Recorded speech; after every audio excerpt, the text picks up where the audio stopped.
In PHP, OOPS concepts include static methods, which are methods that can be called directly without creating a class object, and static functions must be public.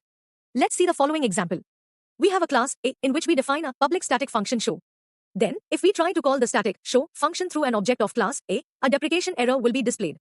Therefore, we can call the class A static function without creating a class A object by using the class name A followed by the scope resolution operator and the class a static function show. In another scenario, if we want to access the static function show within the same class A from another static function display, we need to use the self keyword with the scope resolution operator and the class a static function show. After that, we can call the class A static function display without creating a class A object to display the output.